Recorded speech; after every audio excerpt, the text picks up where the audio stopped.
Hi, my name's Carson White, and I want to talk about why I don't think recreational fees should have to be paid by online students or other students that are students at TMUT. The reason why I don't think that we should have to pay recreational fees, for one, is because I'm an online student, which means I go to college strictly online. I'm not involved at the university at all. And I don't even live in Texarkana, I live in Paris. So it's hard for me to look at my tuition at the end of the year or at the end of the semester and see that I paid $500 to $600 in these recreational fees whenever I wasn't even involved at the college, as far as some of the ones we mentioned were sports fees, or there was many fees that we have to pay. So as an online student, I just don't believe that it's right, and tuition is high as it is. So that's why I don't believe that we should have to pay these fees. Hi, I'm Robin Dixon. I don't agree with the recreational fees because I'm an online student only, and I'm charged a higher rate because I'm an online student. So I don't agree with having to pay recreational fees for a gym that I'm not ever going to use. And I've never participated in any recreational events on campus or outside of campus.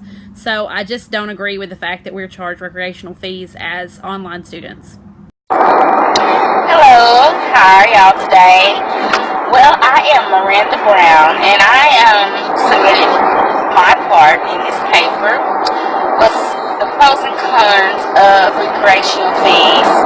I really thought that, it is not right, not fair for college students to have to pay this fee due to the fact that some of us are online classes students and we don't use the recreational program like some other students that stay on the campus. But as I got deep into the topic, we saw the good things of the fees and we also could see the negative. But in general, I can actually say our fees do go to just to have great college. Hi, my name is Crystal Riddle. I am a junior at Texas A&M Texarkana, and today I wanted to give my opinion on recreational fees and the charges associated with being a student there at the university. So this was not a topic that I had ever given much thought to before our group project.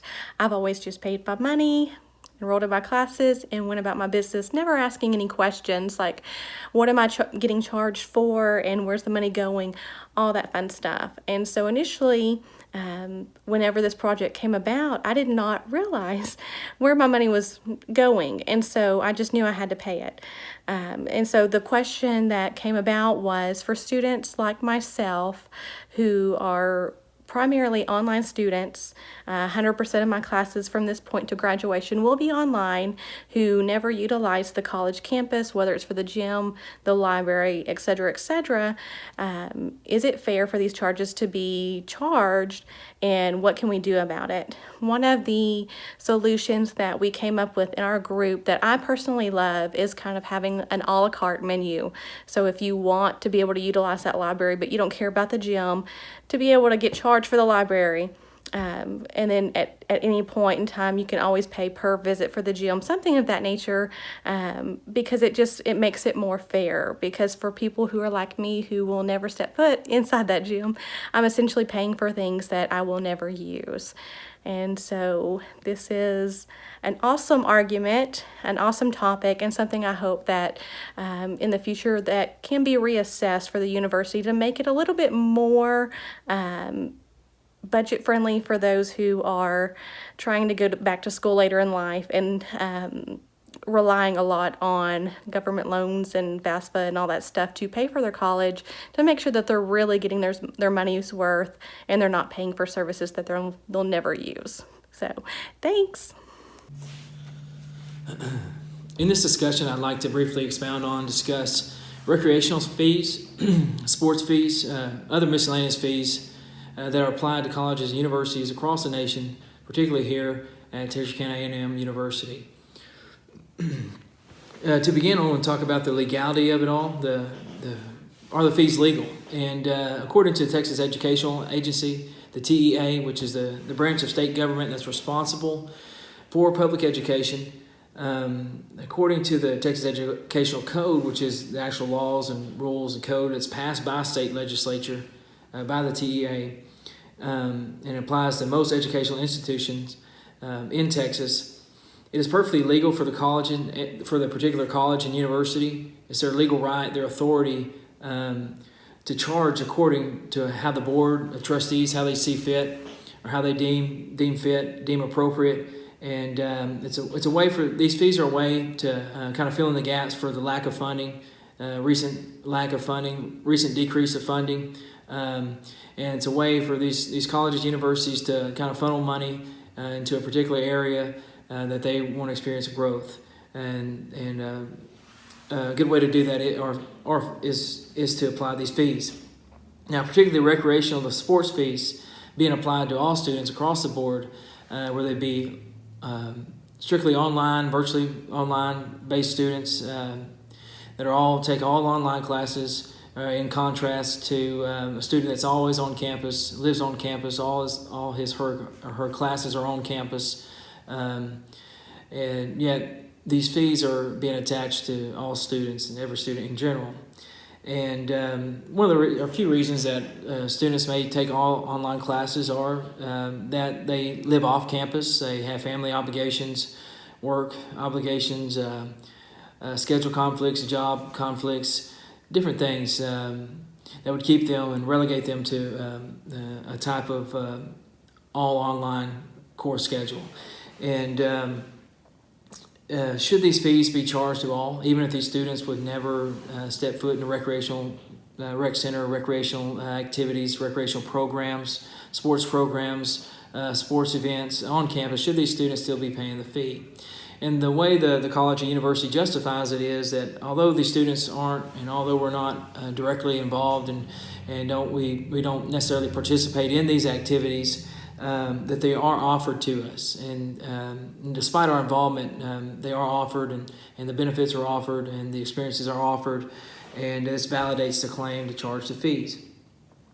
And so, what are some solutions to this, and what are some steps that we can take to kind of bridge this gap and between and kind of answer some of these questions as students are growing increasingly in greater depth over the years, and these fees are steadily increasing as funding decreases, and particularly the smaller schools, smaller universities, they don't receive the NCAA distributions, and they rely heavily on subsidies, and these fees are a source of their primary funding.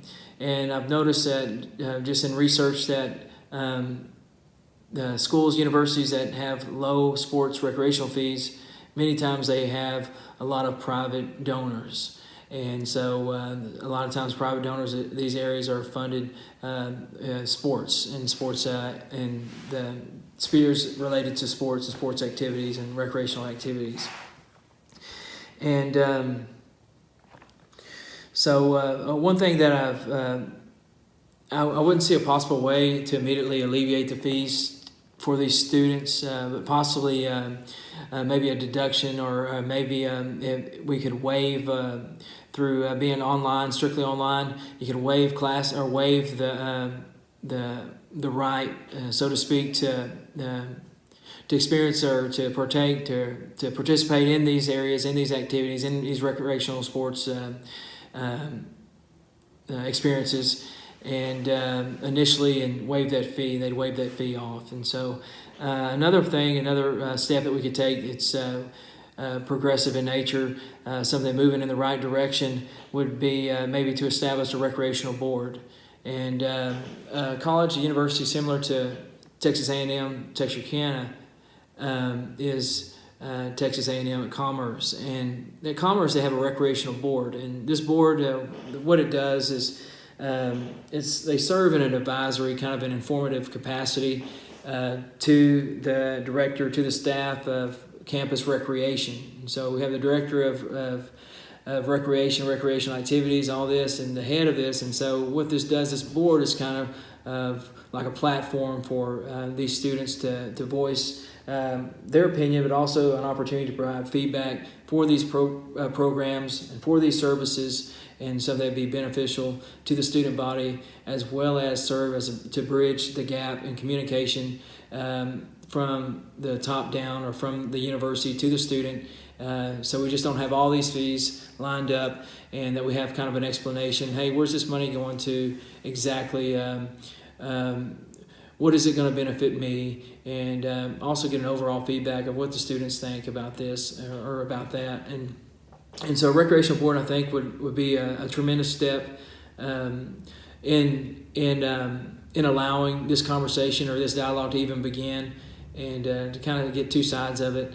And additionally, the board is just on the model from Texas A&M at Commerce. It's comprised of faculty, administrators and faculty and staff, and even community members and students. And these students are annually you apply for it and you're voted in, and to serve in that board. And what it does is allows a student to understand, say, the plans that the college university has for recreational sports activities, for increase of programs, increase of staffing, kind of where they're going or where we're going and where this money's going to, even if it's for remodeling purposes or renovation in certain areas or even expansion. It will give us an idea and to understand the appeal of the college and university for the increase in fees, but also begin a conversation to maybe other options for funding as well, to kind of fill in the gaps again. And so in conclusion, problems are arising concerning fees and just additional fees annually, the increase of fees annually, and just a stigma that comes with all that as student debt is continually increasing.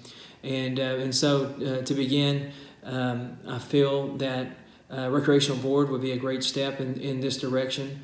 Also, in relation to online virtual students being charged the same fees as on-campus students, maybe possibility of waiving that fee or waiving those rights to those programs would be options. So hopefully we'll be moving in the right direction just in the future, and maybe government funding would increase and subsidies increase and private donors increase, just being hopeful. And so, but in times like this, it's great to weigh our options and move forward in a progressive way. Thank you.